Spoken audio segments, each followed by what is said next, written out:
Friday numbers are in, and they are sad, they are bad, they are dreadful. If I'm TNT, Warner Bros., they gotta feel had at this point.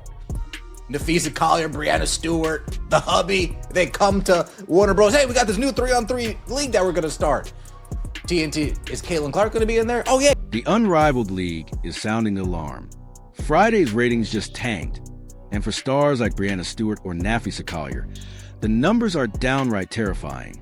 In just its second season, the league isn't merely underperforming, it's collapsing.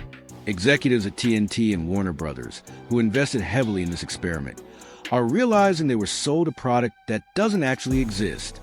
Week 1 of Season 2 brought disappointing viewership. Week 2 somehow dipped even lower. Please like the video. Let me know your thoughts in the comment section below. Needless to say, the ratings have not been better. Friday's ratings come out, damn, 17 million for the college football playoff. But we scroll all the way down that screen, and you see Unrivaled. Breeze versus Hive, 30,000 viewers in the 18 to 49 demographic, with a total of 110,000. Take a look at those numbers again. The Breeze versus Hive matchup drew just 30,000 viewers in the 18 to 49 demographic, with a total audience of 110,000. Vinyl versus Rose told the same story. 30,000 in the key demo, 100,000 overall. Now, consider the context. That same Friday night slot last year averaged 90,000 in the demo and 270,000 total viewers. That is a staggering 60% drop in the key demographic and a 63% decline in total audience in just 1 year for a league that's supposed to be growing. And before anyone blames competition. Okay. Breeze versus the Hive, Kelsey Mitchell, and isn't Enrique on that team and somebody else on that team? Okay. Folks, do you want to know how bad that Breeze versus Hive game was? I didn't watch. Of course I didn't watch. Breeze Hive were a combined 1 for 26 from 3. You read that correctly. A combined 1 for 20. In fact, the reverse argument makes even more sense. Oregon demolished Indiana so quickly that the game was essentially unwatchable by halftime. Viewers looking for something else to watch should have turned to Unrivaled, which was readily available on TNT and featured professional basketball players. But still, the league couldn't capture that escaping audience. That says everything about the product. If you can't attract even bored sports fans actively seeking alternative content, it's not a content problem. It's a fundamental interest problem. Now, consider the pitch that got TNT to sign on in the first place. According to multiple reports, when Breanna Stewart and Napheesa Collier approached Warner Brothers Discovery with this concept, the conversation revolved heavily around star power, and the biggest star they highlighted was Caitlin Clark. 30,000. Oh Lord. And before I even hear complaints, not by you guys, but from the masses, the college football playoff audience, they don't give a fuck about Unrivaled. So before people say, oh, of course the ratings are going to be down, the college football playoffs are on. Dude, nobody said, oh man, I would really love to watch Unrivaled today, but the college football playoffs are... No. Completely two different demographics, two different types of people. Stop. Cut it out. Shout out to Joey Gladstone. It ain't happening. It ain't happening. Maybe 50 people said that to themselves. Now, consider this from the executive's perspective.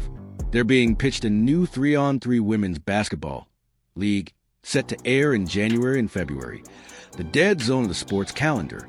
The founders are established WNBA players, lending instant credibility, and they promise that Caitlin Clark will participate. Of course, the deal gets signed. After all, Caitlin Clark just turned women's college basketball into must-watch television.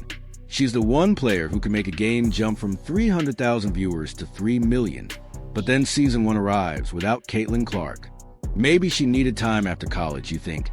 but there's still Breanna and Angel Reese. So pathetic ratings.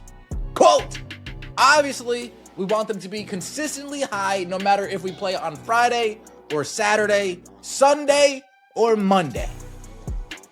And know that we have a space on our own here and in the league of sports. People aren't typically used to seeing women's professional basketball at this time unless you're watching EuroLeague or something like that, so ratings is a huge one. And now imagine sitting in an executive meeting, staring at a product that looks nothing like what you thought you were buying.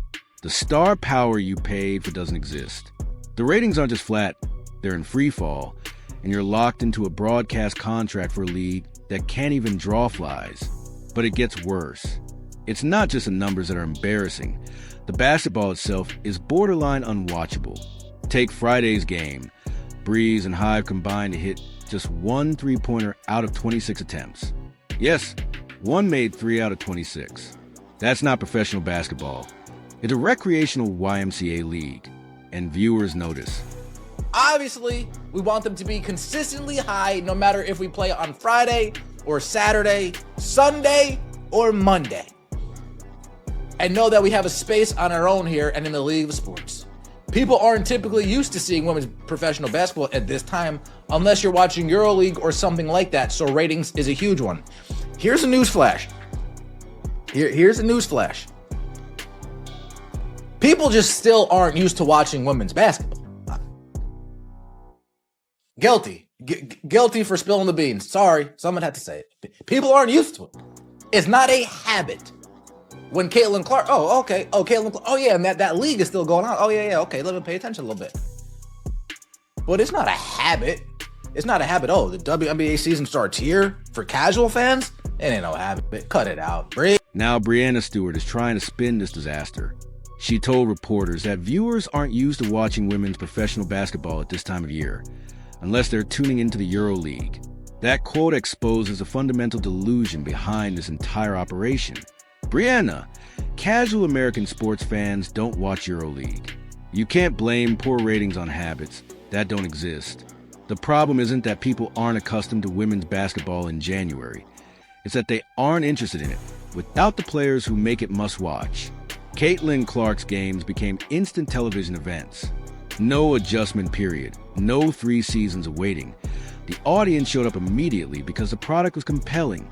Unrivaled isn't compelling. And no amount of time will fix that if it doesn't feature the players people actually want to watch. Unrivaled hit the news this weekend. And not for anything good either. Just a little thing I got for you.